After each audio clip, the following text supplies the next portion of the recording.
আশেপাশে যেখানে বউ শাশুড়ির দ্বন্দ্ব সেখানে আমি ভাগ্যবতী, আমার ছেলে কিংবা ছেলের বউ কেউ আমাকে বৃদ্ধাশ্রমে পাঠায়নি। আমি তাদের সাথেই থাকি। দুইজনে ভীষণ ব্যস্ত মানুষ, দুইজনেই ডাক্তার। ছেলে পছন্দ করে বিয়ে করেছে। আমার ছেলে যেহেতু পছন্দ করে বিয়ে করেছে তাহলে আমি বাধা দিতে যাব কেন? অবশ্য আমার ইচ্ছে ছিল ঘরেও একটা মেয়ে আনবে। আমি আর বৌমা সারাদিন অনেক বেশি গল্প করব, কিন্তু এখন দেখেন সারাটা দিন একলা একলা পার করি। সময় কোন দিক দিয়ে চলে যায় টেরই পাই না। কি অবাস্তব কথা ভাবতাম আমি, আর এখন সময়ই পাই না। আমার ছেলে কিংবা ছেলের মা অনেক বেশি ব্যস্ত মানুষ। দুই যমজ নাতিকে নিয়ে আমার দিনটা বেশ ভালোই কেটে যায়। দুই নাতিকে স্কুলে নিয়ে যাওয়া, স্কুল থেকে নিয়ে আসা থেকে শুরু করে তাদের খাওয়ানো সবকিছুই আমি করি। চারপাশে শাশুড়ি বৌমার দ্বন্দ্বে তারা যে আমাকে এখনো বৃদ্ধাশ্রমে দেয়নি এই তো অনেক। এটা তো আমার সৌভাগ্য। বাড়ির থালা বাসন গুলো যে আছে সব কাজগুলো আমি করি। ছোট বউ একটা আছে, সে শুধু কাপড় চোপড় ধোয় আর ঘর পরিষ্কার করে। মাঝে মাঝে আমার বউ এবং ছেলে আমাকে শাসন করে, করবেই তো। আমি তো এখন বৃদ্ধ হয়ে গেছি। বৃদ্ধ হয়ে গেলে মা বাবা শিশুর মতো হয়ে যায়, আর তারা তো এখন বড় হয়েছে, সবকিছুই বুঝি বলেই তাদের প্রতি আমি অনেক বেশি কৃতজ্ঞ। আমার ছেলে আর ছেলের বউয়ের প্রতি। কিছুটা আগে বললাম না, আমার দুটো যমজ নাতি আছে, বেশ দুষ্টু।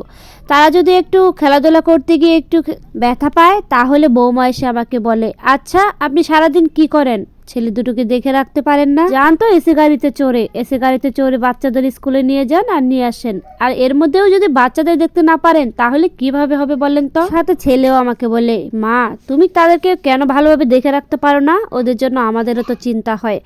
ঠিকই তো বলেছে, আমার যেমন ওদের জন্য চিন্তা হয় তেমন ওদেরও তো ওদের বাচ্চার জন্য চিন্তা হয়। কি তো বলেছে। আচ্ছা আমি কি আমার দায়িত্ব ঠিক মতো পালন করতে পারছি? তো কিছুর পরেও আমার ছেলে আর ছেলের বউ যে আমাকে বৃদ্ধাশ্রমে পাঠায়নি, এটাই তো আমার সৌভাগ্য। বয়সটা দিন দিন বেড়েছে। বয়স বাড়লে ছোটখাটো অসুখ লেগেই থাকে, বুক ব্যথা, মাথা ব্যথা, ঠান্ডা, কাশি, এই সব কিছুর জন্য ছেলে আর ছেলের বউকে আমি কখনোই বিরক্ত করি না। ওগুলো এমনিতেই সেরে যায়। বেশ কিছুদিন ধরে বুকের এক পাশে ভীষণ ব্যথা। আরবিসি থেকে ওষুধ এনে খেলে ব্যথাটা একটু কম হয়। ফার্মেসি থেকে ওষুধ এনে খেতে থাকি। আমি এসব কিছু নিয়ে কেনই বা তাদের বিরক্ত করতে যাব? এইসব নিয়ে আমি তাদের কখনোই বিরক্ত করি না। তো নয় যেতে আমাকে হাত খরচ দেয় না। হাত খরচ ঠিকই দেয়। আমার আপন ছোট বোন, তার ছেলেও তাকে বৃদ্ধাশ্রমে পাঠিয়ে দিয়েছে। কিছুদিন আগেই দেখে এসেছিলাম।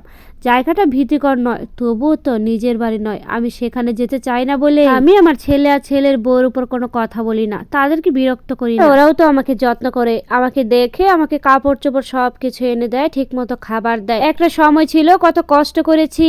আমার স্বামীর বড় একটা কাপড়ের দোকান ছিল, ওই দেখেই তো মা আমাকে বিয়ে দিয়েছিল। কাপড়ের দোকান আর গোডাউন একটা সময় আগুন লেগে পুড়ে যাওয়ায় আমার স্বামী হার্ট অ্যাটাক করে, আর সাথে সাথে হসপিটালে নেওয়ার পর কিছুক্ষণ বেঁচে থাকে, তারপর সেও মারা যায়। আমি মারা যাওয়ার সময় আমার হাতটা ধরে বলেছিল, সুচরিতা আমার ছেলেটাকে তুমি মানুষের মতো মানুষ করো। আমার যেমন আমার একটাই ছেলে, আমার স্বামীরও তেমন একটাই ভাই ছিল। আমার স্বামীদের তেমন কোনো আত্মীয় স্বজন ছিল না। আমার স্বামী মারা যাওয়ার সাথে সাথে আমার সব সুখ নষ্ট হয়ে গেল। আমার শাশুড়ি ছিলেন ভীষণ খারাপ মানুষ, তার সাথে আমার একদমই বনতো না। তাই বিয়ের কয়েক বছর পর আমি আমার শাশুড়িকে বাড়ি ছাড়া করেছিলাম, তাকে বাড়ি থেকে বের করে দিয়েছিল। তখন এই বৃদ্ধাশ্রম প্রচলিত ছিল না, এখন বুঝতে পারছি। বাবা মার বাড়িতে যতদিন ছিলাম বোঝার মতো ছিলাম। বিয়ে হওয়ার পর একটু শিক্ষিত হয়েছিলাম বলে একটু কপালটা খুলেছিল। আমার স্বামী মারা যাওয়ার পর আমি কোন রকম একটা স্কুলে চাকরি জুটিয়ে নিয়েছিলাম। সেই স্কুলের বেতন দিয়ে আমার ছেলের পড়াশোনা থেকে শুরু করে যাবতীয় সবকিছু চালাতাম। আহা কত সংগ্রাম! আমি কখনোই আমার ছেলে চোখের দিকে তাকাতে পারতাম না, এখনো পারি না। আমার ছেলে অফিস থেকে আসার পর যখন খাবার টেবিলে বসে, খাবার দিকে তাকিয়ে দেখি অনেক খাবার, কিন্তু তাদের সাথে আমার খাওয়া হয় না।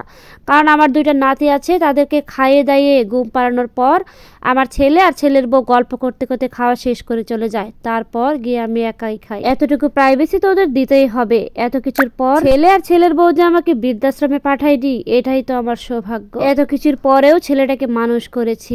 আজ আমার বড় ডাক্তার, কিন্তু ছেলের জায়গা হতে পেরেছে কিনা তা আমি জানি না। একটা বাড়ি ছিল আজ আমার, ওই ছোট্ট বাড়ি থেকে আজকে ফ্ল্যাটে থাকি। না ফ্ল্যাটে না, স্টোর রুমের একটা কোনায় আমার জায়গা হয়েছে। আজ হঠাৎ করে বুকটা ভীষণ ব্যথা করছে, ওষুধটা শেষ হয়ে গেছে, কাল সকালে গিয়ে আনতে হবে। ঘরের ভিতর এতগুলো রুম থাকা সত্ত্বেও বৌমা নিজের হাতে সাজিয়ে এই রুমটা আমাকে দিয়েছে। এই ঘরে একটা খাট আর একটা আলনা আছে, চারপাশে কোনো জানালা নেই। একটু বাতাসের জন্য আমার বুকটা হাহাকার করছে। বুকের ভিতরে ব্যথাটা এত পরিমাণ তীব্র হয়েছে যে মনে হচ্ছে একটা হাতি আমার বুকের উপর পা দিয়ে রেখে আছে। এত তীব্র যন্ত্রণায় আমি বারবার আমার শাশুড়ির অসহায় মুখটা বারবার মনে করছি।